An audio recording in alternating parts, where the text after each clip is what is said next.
da Constituição. Eles têm uma lei complementar específica, que é a Lei Complementar 51 de 1985, que já define a aposentadoria especial dos policiais. As demais situações não tinham norma regulamentar específica. Tá? Então, como era? Eu dizia que vinha a aposentadoria especial para aqueles que tinham penosidade, periculosidade e insalubridade. Nessa redação, ninguém fez o pedido efetivo a ponto de deflagrar um procedimento nacional sobre a aposentadoria especial. O que aconteceu foi que em 2005,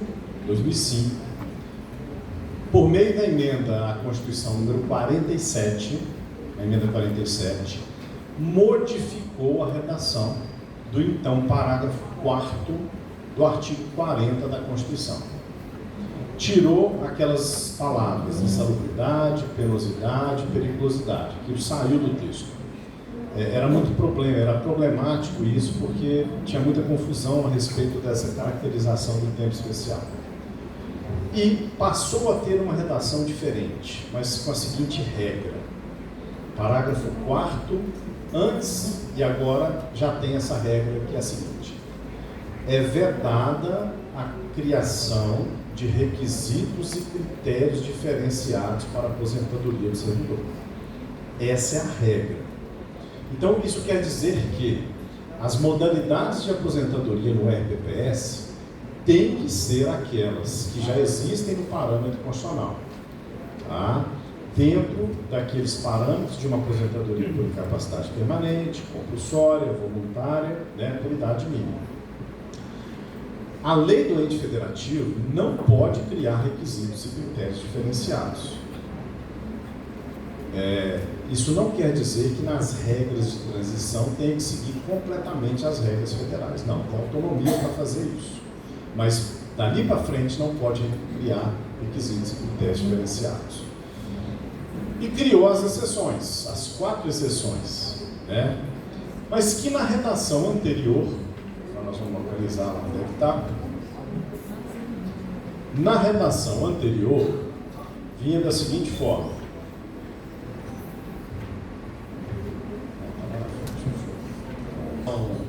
anterior, a emenda 103, consta lá. Essa redação, repito, ainda é válida para os RPPS que não fizeram reforma. Ela ainda está em vigor. É vedada a adoção de requisitos e critérios diferenciados para a concessão de aposentadoria aos abrangidos pelo regime de que trata esse artigo, ressalvado nos termos definidos em leis complementares. Essa redação anterior, e aí vem a primeira situação, que era portadores de deficiência. A segunda, que exerçam atividades de risco. E a terceira, cujas atividades sejam exercidas sob condições especiais que prejudiquem a saúde e a integridade física. Então, repito, essa redação toda, ela está em vigor para quem não fez reforma. A ideia era ter uma lei complementar para cada uma dessas situações. Mas, na prática, só existiu para essa situação aqui, que é aqueles que exerçam atividade de risco, e era para os policiais. E que policiais são esses? Os policiais civis, federais, rodoviários federais, ferroviários federais, policiais legislativos, e não abrangia policiais militares, porque são de outro regime. Tá? Os demais, ou as demais situações, não tinha regulamentação. Bom, essa foi a redação dada pela emenda 47 em 2005. Começou a questão a ser construída, porque eu falo que a aposentadoria especial está em construção. Ela começou a ser construída em 2006, quando uma servidora da Fundação Oswaldo Cruz, lá no Rio de Janeiro, impetrou um mandado de injunção, que é um remédio que garante o cumprimento de norma constitucional, e obteve uma decisão do Supremo Tribunal Federal. A decisão do Supremo Tribunal Federal foi mandando aplicar o artigo 57 da Lei 8.213. Esse artigo 57, ele fala da aposentadoria especial no regime geral, né, para o segurado que tinha 25, 20 ou 15 anos de efetiva exposição, ou naquela época de exposição a agentes nocivos. Bom, acontece que lá no regime geral, a aposentadoria especial, ela não é definida só pelo artigo 57. É definida por uma série de atos normativos, especialmente por decretos. E lá tem toda uma construção, tem toda uma história da evolução dessa aposentadoria especial, né? Bom, a coisa começou a repercutir mais. Veio um servidor daqui, um servidor dali, começaram a impetrar mandado de injunção, o Supremo começou a conceder e ficou recorrente aquilo.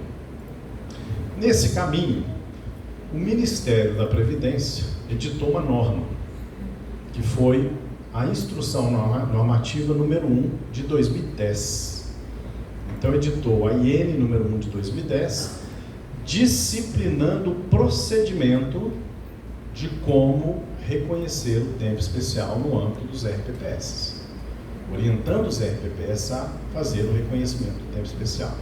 O que é importante eu saber dessa IN número 1 de 2010, desculpa? Porque ela veio agora para a portaria 1467. Então a redação é a mesma que veio para cá e nós vamos chegar nela.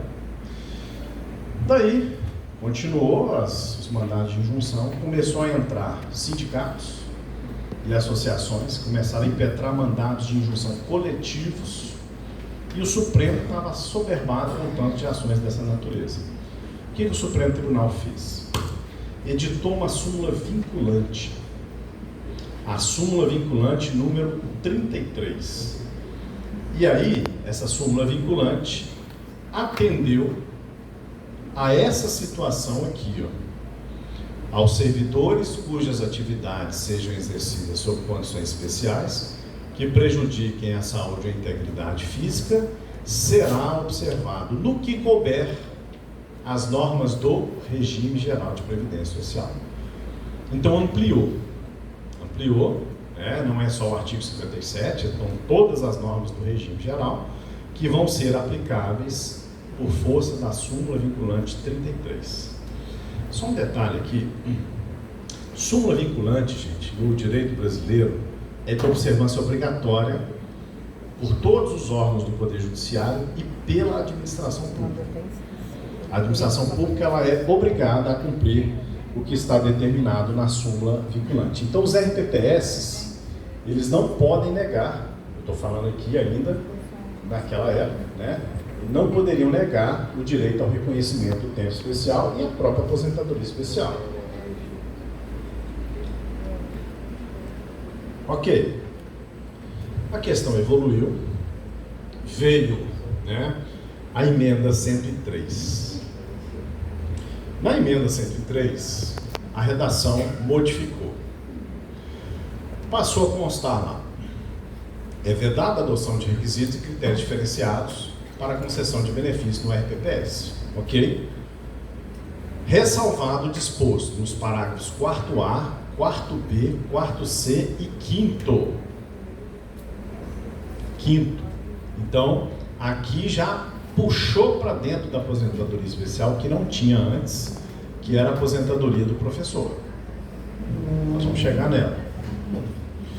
Pois bem, redação do parágrafo 4A. Poderão ser estabelecidos por lei complementar do respectivo ente federativo. Mais uma vez aquela discussão, é poder faculdade ou é poder dever? O entendimento que vem vigorando de que é um poder dever regulamentar essa questão, e ela tem que ser regulamentada por lei complementar do ente federativo. Idade e tempo de contribuição diferenciados para a aposentadoria. Idade e tempo são os dois requisitos que podem ter diferenciação. diferenciados para aposentadoria de servidor com deficiência. Mudou inclusive a nomenclatura, era portador e passou a ser servidor com deficiência. Previamente submetidos à avaliação biopsicossocial realizada por equipe multiprofissional e interdisciplinar. Essa é a redação do parágrafo 4A. 4B. Poderão ser estabelecidos por lei complementar do respectivo ente federativo idade e tempo de contribuição diferenciados para aposentadoria de ocupantes do cargo de agente penitenciário e agente socioeducativo. Esses agentes acabaram se tornando os policiais penais. Continua, ou de policial dos órgãos de que trata o inciso 4 do caput do artigo 51, que é policial da Câmara dos Deputados, artigo 52 do Senado, policial civil federal, rodoviário federal e ferroviário federal, incisos 1 a 4 do caput do artigo 144. Nestes casos, a Lei Complementar 51 de 85 foi recepcionada. Ela foi recepcionada. Parágrafo 4C. Poderão ser estabelecidos por lei complementar do respectivo ente federativo idade e tempo de contribuição diferenciados para aposentadoria de servidores, cujas atividades sejam exercidas com efetiva exposição. Efetiva exposição, essa palavra efetiva, e essa expressão, né? Efetiva exposição veio com o parágrafo 4C. Tá? Agentes químicos, físicos e biológicos prejudiciais à saúde ou associação desses agentes, vedada a caracterização por categoria profissional ou ocupação. A vedação de caracterização por categoria profissional ou ocupação é para o quarto C, porque no quarto B é por categoria de policial. Então, por exemplo, só para adiantar um ponto, como que se faz prova do tempo especial? Por meio de 2 documentos. O LTCAT, que é o Laudo Técnico de Condições Ambientais de Trabalho, e o PPP, que é o Perfil Profissionográfico Previdenciário. Para aqueles servidores policiais, não precisa de LTCAT e PPP. Tá? Por quê? Porque eles têm por categoria. A mesma coisa para o professor, porque é por categoria profissional de professor. Não tem PPP para professor, não tem LTCAT para professor. Tá? É por categoria do cargo de professor. E, então, faltou aqui, gente, o parágrafo... Será que está adiante? Está aqui. Faltou o parágrafo 5º, então. Os ocupantes do cargo de professor terão idade mínima reduzida em 5 anos em relação às idades decorrentes da aplicação do disposto do inciso 3, parágrafo 1º, desde que comprovem tempo de efetivo exercício das funções de magistério na educação infantil, no ensino fundamental e médio fixado, em lei complementar do respectivo ente federativo. Bom, diante dessa situação, continuou não havendo norma para servidor com deficiência e aqueles com efetiva exposição a agentes nocivos. Em relação aos professores e em relação aos policiais, já existem normas, inclusive decisões várias do Supremo Tribunal Federal, que nós vamos analisar algumas situações aqui. Muito bem. Então, para regulamentar essa questão, principalmente por não ter norma específica nessas 2 situações, vieram 2 regras de transição. Vamos localizar essas regras de transição aqui, tá mais adiante, lá nos artigos 21 e 22, tá lá na frente, da emenda, tá? Artigos 21 e 22 da emenda 103. Passei? Peraí, acho que eu passei. Tá mais adiante.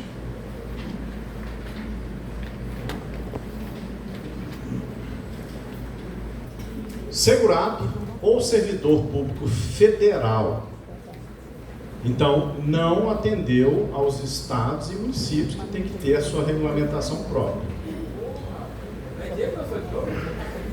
Essa última frase me deu. Pois é. Para os servidores federais, é o artigo 21. Para os servidores estaduais e municipais tem que ter a lei própria. Lembra que fala assim, nos termos da lei do respectivo ente federativo? É aquilo. Mas calma que não fica feliz não. A felicidade pobre dura pouco. Vai ter norma aí. Esse artigo aqui é o 21. O segurado ao servidor federal e o filiado ao regime geral, que tem ingressado no serviço público em cargo efetivo até a data da entrada em vigor desta emenda, 13/11/2019, né? Cujas atividades tenham sido exercidas com efetiva, a palavra aqui de novo, efetiva exposição a agentes químicos, físicos e biológicos prejudiciais à saúde e associação desses agentes, vedada a caracterização por categoria profissional ou ocupação, desde que cumpridos, no caso do servidor, tempo mínimo de 20 anos de efetivo exercício no serviço público, ciclo, cargo efetivo em que se der a aposentadoria. Na forma dos artigos 57 e 58 da Lei 8.213, poderão aposentar-se quando o total da soma resultante de sua idade e tempo de contribuição e o tempo de efetiva exposição forem, respectivamente, de. E aí vem o sistema de pontos. 66 pontos e 15 de efetiva exposição. 76 e 20, 86 e 25. A idade e o tempo de contribuição serão apurados em dias, para o cálculo do somatório de pontos a que se refere o parágrafo, a que se refere o caput. Parágrafo 2º, o valor da aposentadoria de que trata esse artigo será apurado na forma da lei, já adianto que é média. Ela média lá do artigo 26. Ok?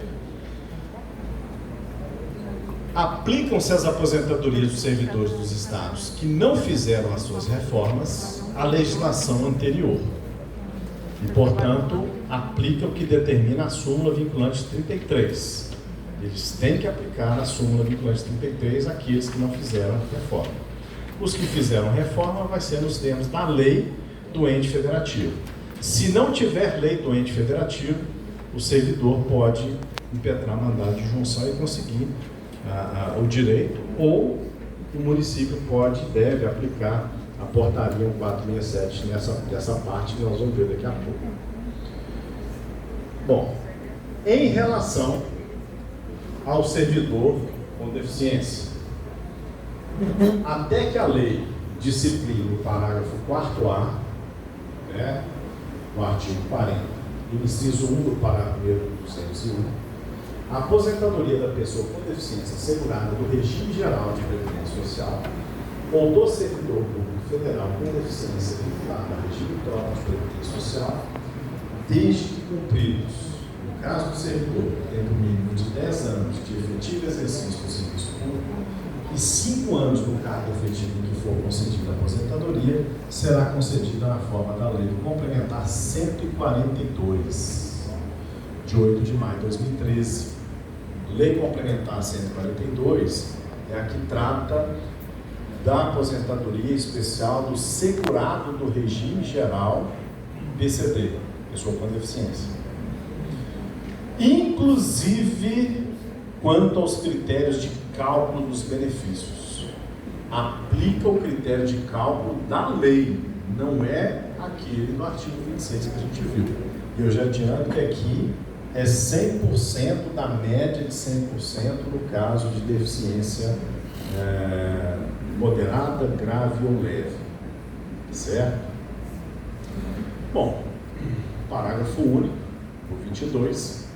Aplicam-se às aposentadorias dos servidores que não fizeram as reformas à legislação anterior. E aí é necessário impetrar mandado de injunção para pedir para aplicar a Lei Complementar 142 e o processo administrativo ter sequência. Bom, esse desenho, então, veio a portaria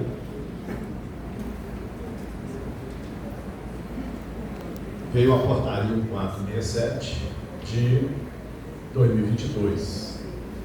E essa portaria tem 3 anexos sobre esse tema. Anexo 3, anexo 4 e anexo 5. Anexos 3, 4 e 5. O Rafael Fernando dá o suporte aqui. Vamos apontar ali. 7. Até o Ministério da Previdência já mudou o entendimento, porque o Ministério da Previdência achava que eles tinham poder total de supervisionar e poderia ser por meio de portaria. Mas eles mesmos reconhecem que é uma norma orientadora. Mas é uma orientação do tipo daquele a menina falou com o rapaz ali: você vem aqui, vem tirar foto, porque senão você vai ser meu chefiado, senão vai acontecer coisas que você não vai gostar. Né? Mais ou menos isso. Aí ela pediu com jeitinho, foi? Falou com jeitinho, ele veio rapidamente, não tem problema nenhum. Se o município não observa os termos da portaria 467, pode ter problemas de regularidade previdenciária e pode ter problemas com relação ao certificado de regularidade previdenciária, CRP, além de outras sanções que são possíveis. Tá? Sobe um pouquinho os anexos, por favor. Aumenta um pouco a letra, se você conseguir. Anexo 3. Instruções para o reconhecimento do tempo de exercício de atividades com efetiva exposição a agentes químicos, nocivos, prejudiciais à saúde ou associação desses agentes, pelo RPPS da União e dos demais entes federativos que adotarem as mesmas regras estabelecidas para os servidores federais. Então, vai aplicar o anexo 3 para quem? Para quem já fez reforma pós-emenda 103. Ah, mas o meu município não tem lei. Tá? Tem que fazer o para-caso. O ideal é que viesse a lei nos mesmos termos ali do anexo 3 para não ter nenhum problema. Porque se não fizer, o servidor vai entrar com a ação judicial e vai conseguir a aplicação. Né? Anexo 4. Instruções para o reconhecimento do tempo de serviço exercido sob condições especiais, prejudiciais à saúde ou integridade física pelos RPPS com base nas normas constitucionais e infraconstitucionais anteriores à emenda 103, 3 de novembro de 2019, por força da súmula vinculante número 33. Só desce um pouquinho para eu comparar aqui. Olha a diferença. Aqui fala em efetiva exposição. Aqui não tem essa expressão. O tratamento é diferente. Isso vai resultar em algumas questões. O STJ essa semana julgou, por exemplo, a neutralização do agente nocivo por uso do EPI. Entendeu? Isso acontece aqui, por causa da efetiva exposição, mas não acontece aqui, por causa não exigir a efetiva exposição. Tem diferença. Aqui, no anexo 3, tem idade mínima, aquela pontuação que a gente viu lá no artigo 21. Aqui no anexo 4, não. Ou seja, vocês vão ler, vão achar que é igual, mas não é. É parecido. É na época do Denorex. Quem lembra da época do Denorex aqui? Quem ri é porque sabe o que eu estou dizendo. A moçada não tem nem ideia do que é Denorex, Denorex era aquele shampoo que era anti-caspa e eles falavam, parece, mas não é. Era mais ou menos isso. Quem lembra de algumas coisas aqui? Quixute, conga, Bamba. Está complicada a situação nossa aqui. Quer dizer, minha não, porque eu ouvi dizer que isso existia.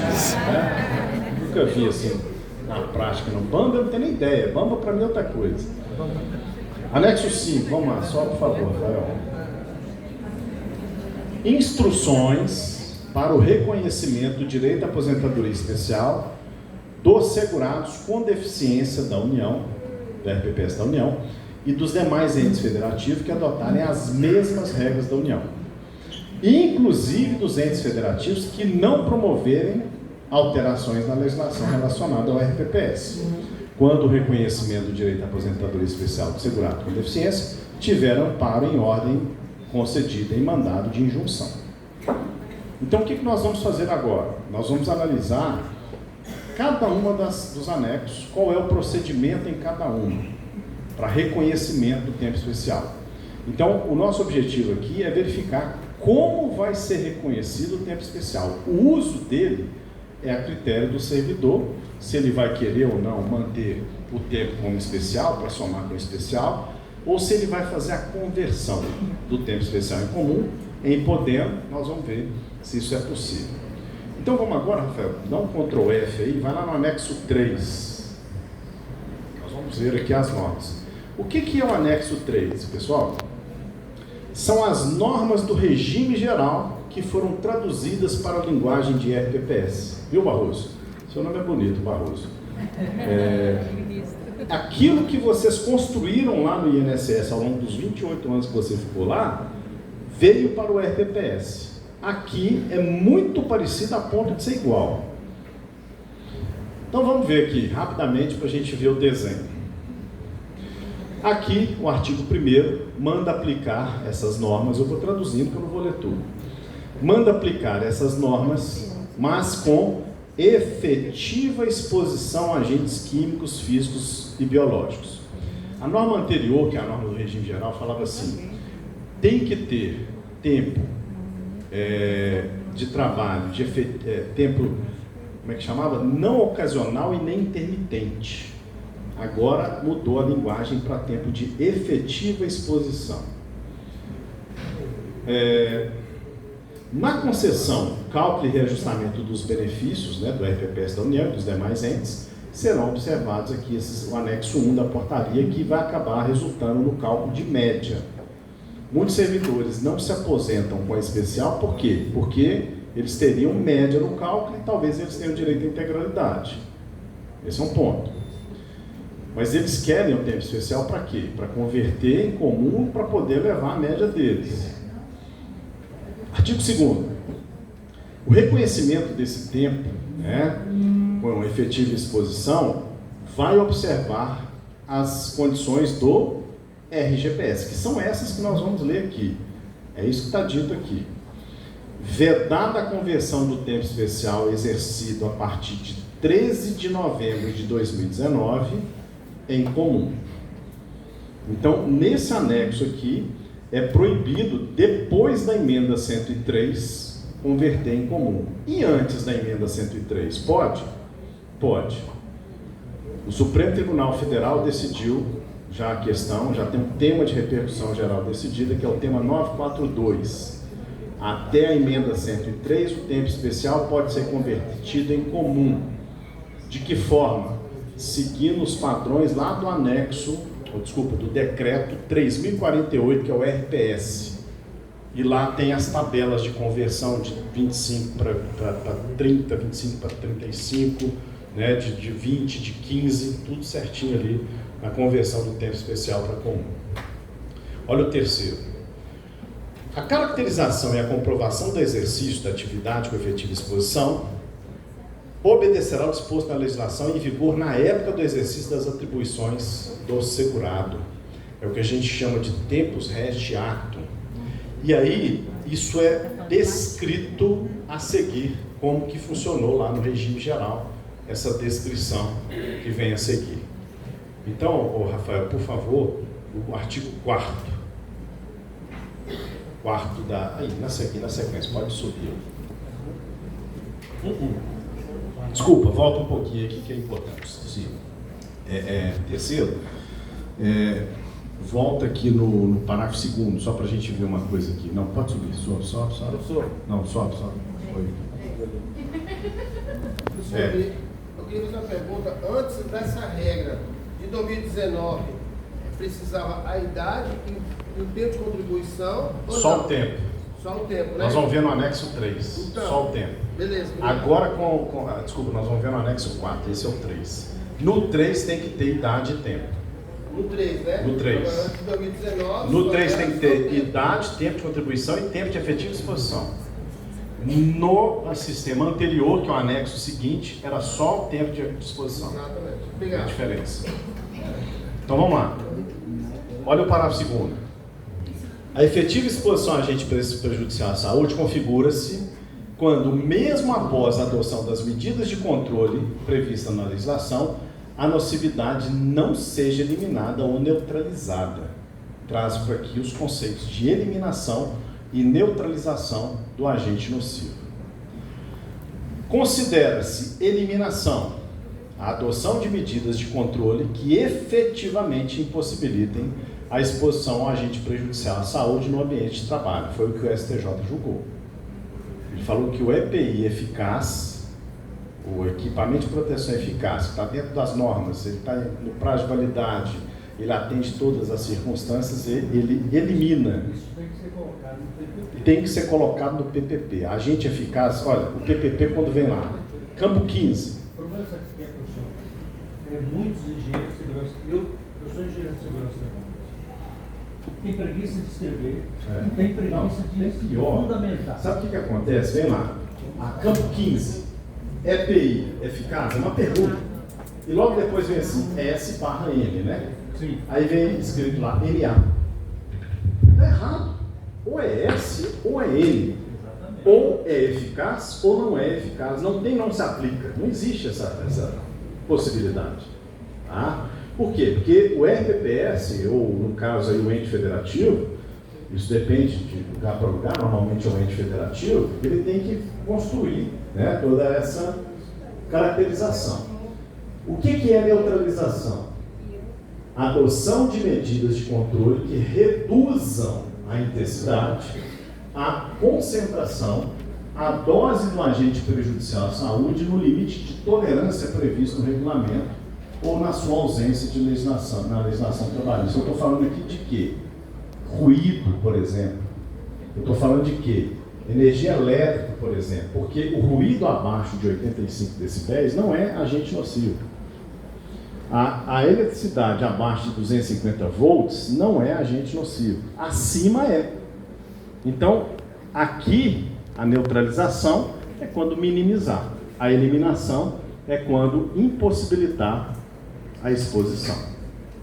Professor, é porque assim, eu sou uma vítima disso daí. Você foi eliminado ou neutralizado? Porque, veja bem, eu entrei na Prefeitura de Jaru em 1990 e depois criaram a lei da insalubridade e nós ficamos como intermitente habitual. Respeitando essa regra aí, eu pedi esse benefício antes dessa regra em 2019. O assessor jurídico do Instituto disse que não tinha direito porque a regra tinha mudado e tinha que ser permanente, como o senhor já falou que já mudou também, né? Permanente, não ocasional e nem intermitente, era essa expressão. Sim, o nosso é intermitente habitual. E atendia todas elas, inclusive o meu PPP, beleza, passamos até por uma junta médica, beleza, o LTCAT, beleza, mas o advogado do sindicato disse, não, lá em 2019 fizeram uma regra de lá para cá e atingiu, quer dizer, ele retroagiu lá atrás. Entendeu? Ele retroagiu para me prejudicar, na verdade. E aí é retroação, né? Você vai ver que o anexo 3 é um pouco diferente. O anexo 3 não tem essas possibilidades aqui, não. Desculpa, gente, o anexo 4. Nós estamos no 3. Mas aí já é depois de 2019. Sim. Então, eu pedi antes de 2019, já tinha completado os 25 Já, não é? Realmente foi garfado. Pode subir agora. Ou descer, na verdade, subir, né? Excelente. Artigo 4º. Tá? O que acontece aqui no artigo 4º?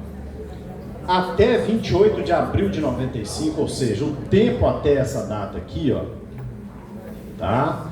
Ele vai ter enquadramento nos termos dos decretos. Esse decreto aqui, na verdade, esses dois decretos, 53.831 e 83.080. Exemplo, o servidor é médico, está lá no cargo dele, médico. O médico está enquadrado num dos decretos? Sim. Então ele vai ter o reconhecimento do tempo especial por enquadramento, por categoria. Então é permitido aqui até essa data, 28 de abril de 1995. De 6 de março de 97 até 6 de maio de 99, tem que ter o enquadramento conforme os formulários. Isso aí vai repetindo, pode subir. Na verdade, de 28 de abril em diante, tem que ter comprovação do tempo especial por meio de formulários. Agora pode subir. Aqui vai mudando os formulários, porque são vários formulários. Era formulário DSS 8030, DIRBEM 5235, SB40, tá lembrando de tudo lá do INSS, né? SB40.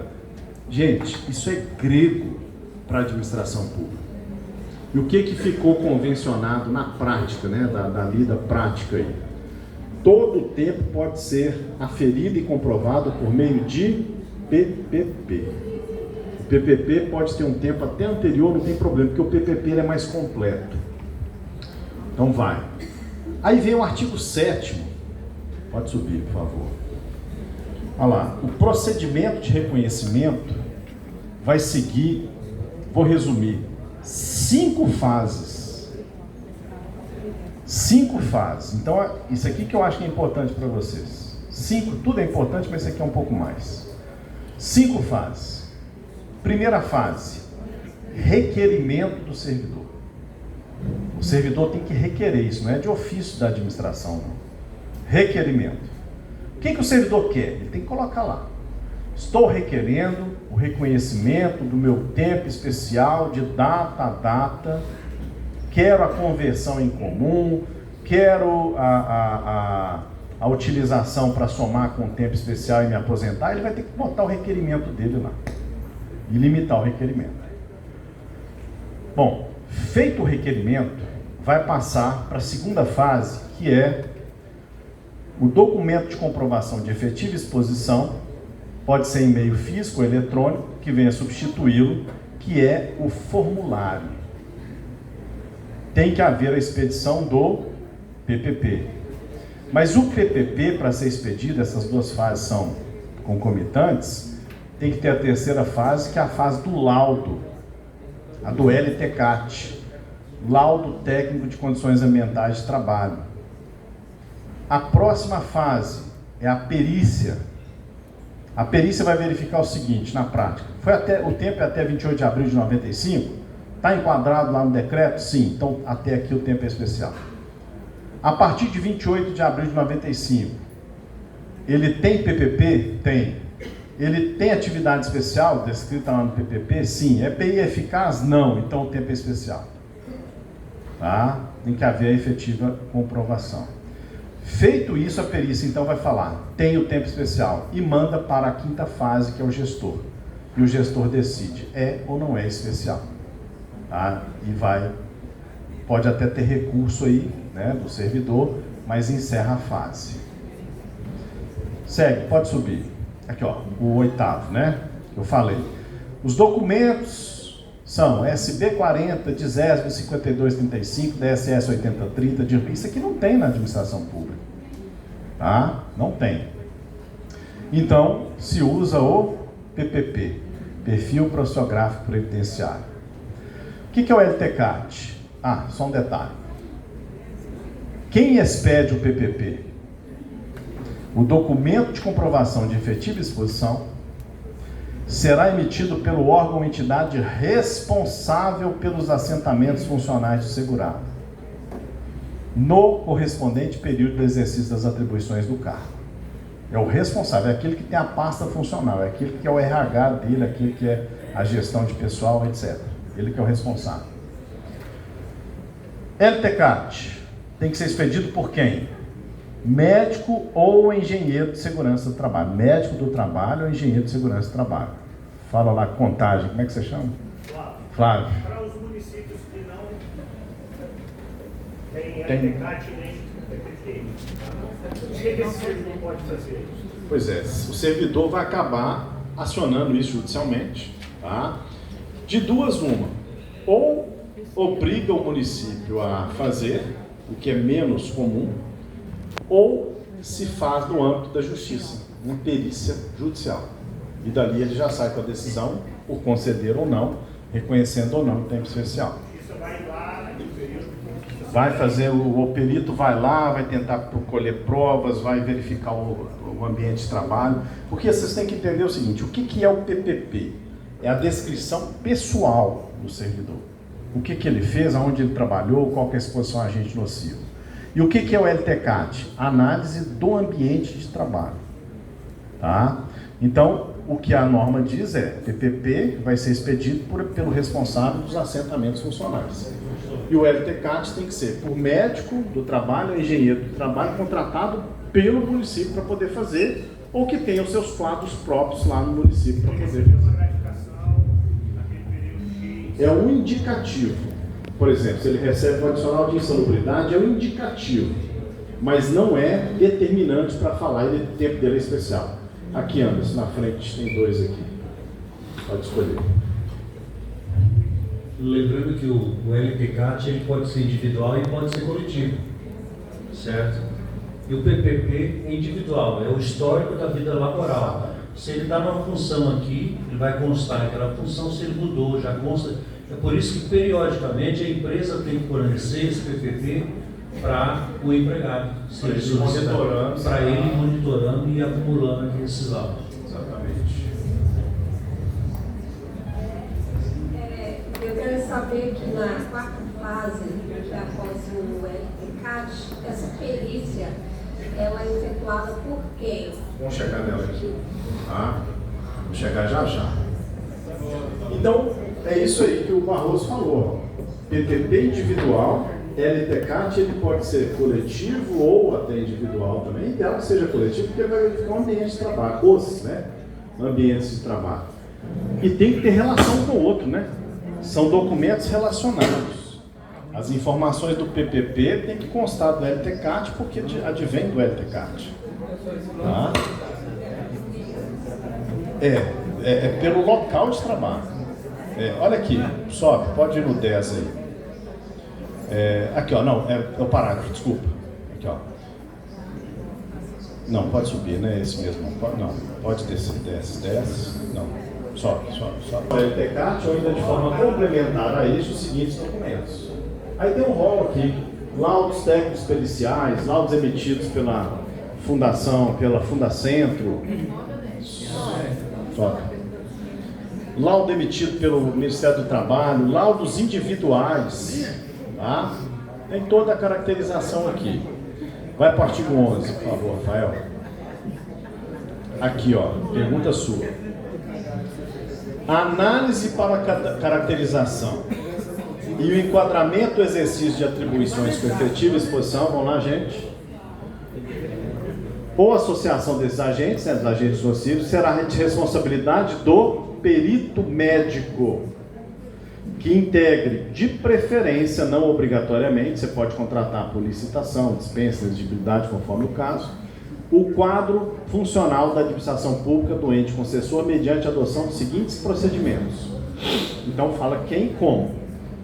Análise do documento de comprovação de efetiva exposição a agentes prejudiciais da saúde e laudo técnico demais demonstrações. A seu critério, ele pode fazer inspeções de trabalho com vistas à re-ratificação das informações e emissão de parecer. A emissão de parecer médico-pericial conclusivo, dizendo se o tempo é especial, no todo, em parte, onde, por quê, como, para que o gestor possa decidir, concordo com o laudo pericial e, portanto, reconheço ou não reconheço o tempo como especial. Tá? Vamos lá, artigo 12.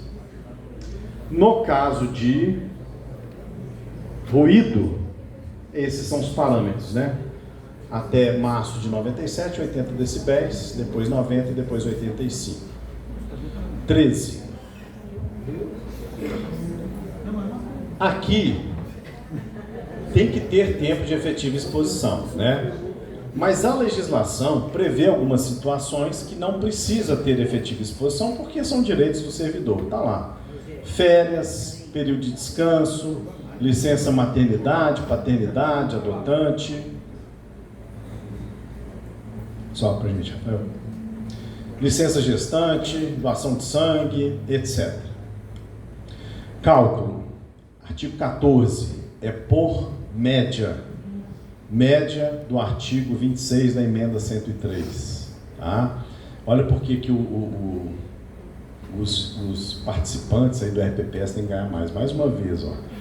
Os responsáveis por informações falsas, no todo ou em parte, inseridos documentos, podem cometer crime. Problemático. Aplica-se a Instrução Normativa 77, ela já está defasada, é a Instrução Normativa 128, que se aplica aqui, e o 17. Salvo decisão em contrário, não será aplicada a conversão de tempo especial em comum para período posterior à emenda 103. O período anterior pode, conforme tema 942 do Supremo. Tranquilo? Tranquilo não, né, gente? Sob controle. Tranquilo jamais. Vamos para o anexo 4 agora para a gente ver algumas observações. O anexo 4. O anexo 4 é para quem não fez reforma. Tá? Vamos lá, 10 para o artigo 2º. O início é o mesmo, só que qual que é a diferença aqui? Certo? A diferença é que não exige a tal da efetiva exposição. Aqui tem que ser um tempo de trabalho não ocasional, habitual, não ocasional, nem intermitente. Tá? Artigo 2º, por favor, Rafael. A caracterização do tempo, ela vai seguir aqueles mesmos padrões, né, que nós temos no sistema anterior. Só que aqui qual que é a diferença? Não tem neutralização ou eliminação aqui. Não existe essa previsão aqui. Por isso que é importante fazer a reforma e criar a lei, que lá você consegue, para o RPPS, neutralizar ou eliminar. Certo? Pode subir, só para a gente dar uma olhada, um passeio panorâmico. Pode subir, é tudo igual aí. Tudo igual. Tudo igual. O procedimento, para um pouquinho. Os procedimentos são os mesmos, as 5 fases, do mesmo jeito. Só que o fundamento aqui é o quê? Súmula vinculante 33. Outra diferença aqui. Aqui não tem idade mínima, lá em cima tem. Tá? Aqui não tem idade mínima, lá em cima tem. Para quem não fez reforma, não tem idade mínima, para cima tem. Entendeu?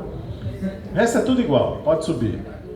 Mas vai só passeando aí para o pessoal ver que é tudo igual. LTCAT, PPP, pode subir.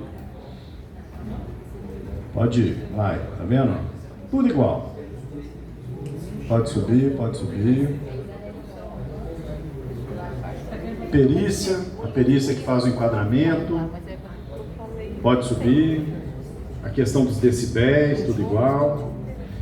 Enfim, anexo 3 e anexo 4 tem basicamente essas duas diferenças. Ser antes e ser depois. E a questão da idade e da neutralização e eliminação. Vamos para o último anexo agora, que é o anexo 5. E daí a gente já faz a pausa para... Os legisladores eles fizeram a nova lei e aí colocaram a idade mínima, que é 60 anos, certo? Aí, e 35 anos, né, de contribuição. Aí eles igualou quase tudo, praticamente. aí ficou sem então, aí no requisito meu caso, o meu direito eu já tinha adquirido antes de 2019, e era só o tempo de contribuição, não era a idade. Você chegou aí para a justiça, não, né? Não, eu sou advogado bom aí. Depois de conversa. Ô professor, O fiscal tem bem dinheiro. só fazer uma observação aqui. O que ocorre? O grande problema de 99% dos servidores é que eles não conseguem comprovar a exposição. O que ocorre?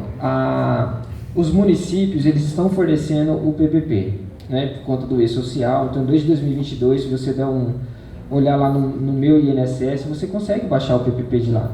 Só que o PPP que foi enviado para o E-Social só tem um tempo contemporâneo.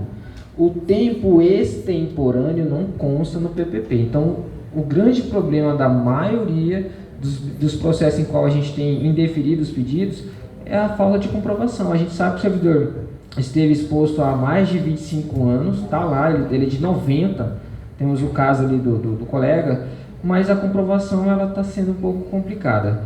E aí por esse motivo é que eles não estão se aposentando. E tem que ter prova, porque senão o Tribunal de Contas manda voltar. Sim. Nós temos poucos casos só que a gente conseguiu definir os pedidos, porque o município fez os programas e também o fornecimento do PPP, que o servidor conseguiu aposentar, inclusive já o processo já foi até registrado pelo tribunal.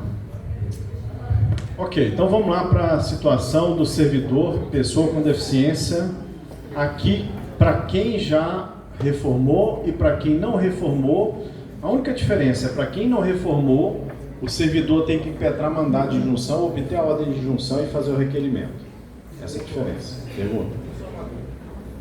Então, nesse caso, se tiver estipulado a idade mínima para poder ter o direito de quem é no ato, vai estar ilegal, então? Se não fez reforma, não pode ter idade mínima, não. Só para quem fez reforma, aí tem que ter idade mínima. Aí tem. Para quem fez reforma, tem idade mínima. Para quem fez reforma. Quem não fez, não tem.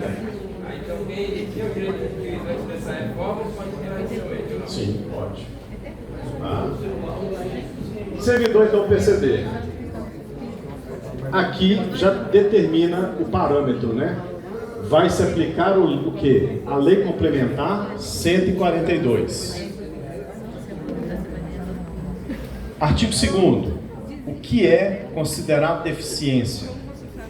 Deficiência é aquela que tem impedimentos, pessoa com deficiência é aquela que tem impedimentos de longo prazo, de natureza física, mental, intelectual ou sensorial, os quais, em interação com diversas barreiras, podem obstruir a participação plena e efetiva na sociedade, em igualdade de condições com as demais pessoas, consoante artigo 1º da Convenção Internacional sobre o Direito das Pessoas com Deficiência, promulgada pelo Decreto 6949 de 2009.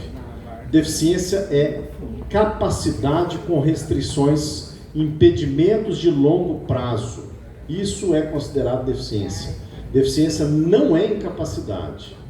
Tá? A adoção de requisitos e critérios, só um detalhe, segurado com deficiência é a pessoa com deficiência abrangida pelo RPPS.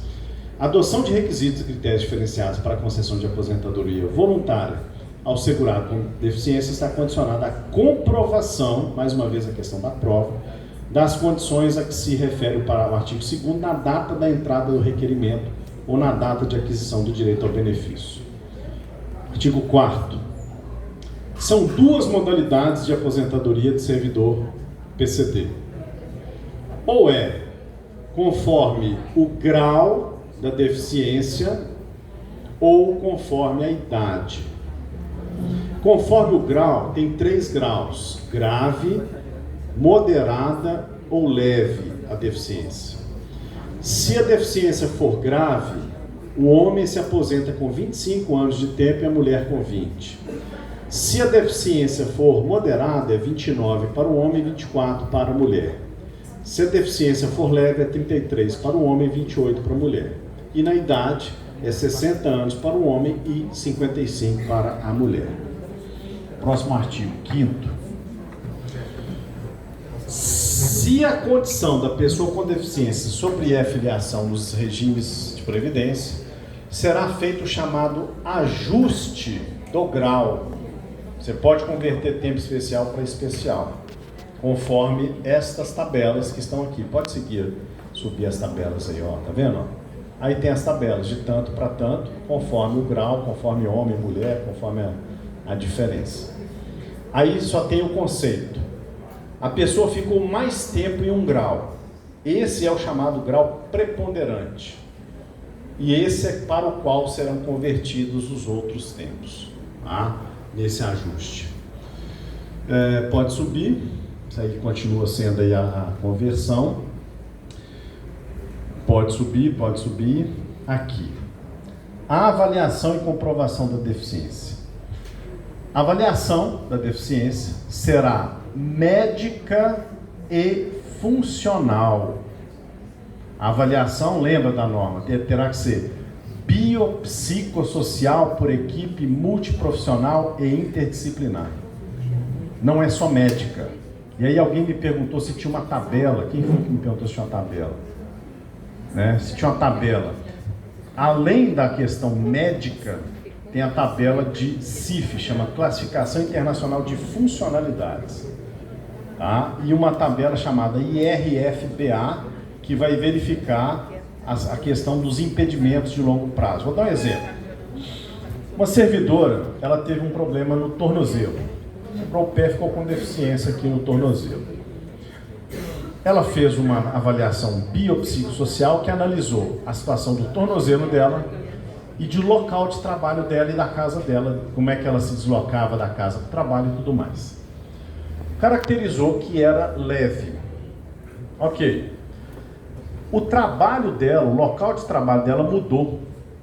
Lá em Belo Horizonte não é igual aqui, tudo planinho, bonitinho, não. Lá a gente tem montanha, é morro demais. Eu olho aqui assim, eu fico procurando montanha, não acho. Mas é muito morro. E o local de trabalho dela foi num lugar chamado, o bairro chama Serra. Imagina, Serra. É uma serra. E ela ficou com dificuldade para deslocar de casa para o trabalho, de trabalho para casa. Para entrar no prédio era mais complicado para ela. Por causa da mudança, não mudou nada no pé dela, mas mudou no local de trabalho. Por causa da funcionalidade, mudou de leve para moderada. Tá? Numa perícia que fez a questão. Então não é só médica, é médica e funcional. Por meio de quê? Perícia, que fixará a data provável de início da deficiência. Ok? Artigo 10. A comprovação do tempo na condição de segurado com deficiência não será admitida por meio de prova exclusivamente testemunhal. E nem o tempo especial também poderá ser. Pode subir. E aqui o cálculo dos proventos. O cálculo dos proventos vai ser, resumindo, 100% da média de 100%. No caso de aposentadoria conforme o grau. Por idade, será um fator de 70%, mais 2% ao ano, conforme o tempo. Professor, uma dúvida em relação a essa perícia médica e funcional. Médica fica muito claro. O que seria essa perícia funcional? Quem a compõe? Como que ela deve ser realizada? Ela é psicossocial, né, por equipe multiprofissional interdisciplinar. Tem que ter assistentes sociais, aí depende da deficiência. Às vezes a deficiência é mental, tem que ter psiquiatria, tem que ser psicologia, tem que ter, sabe? Depende do profissional conforme a deficiência. Mas é por equipe multiprofissional e interdisciplinar. Tá? Bom, e o cálculo, então, tem essa especificidade. Não tem, vocês viram aqui, PPP, não tem LPCAT. Né? A situação é nessa seara. Tranquilo? Aí, ó, 100% ou 70%, mais 1% a cada grupo de 12, até o máximo de 100%. Faço aposentadoria especial. Da minha parte, é isso.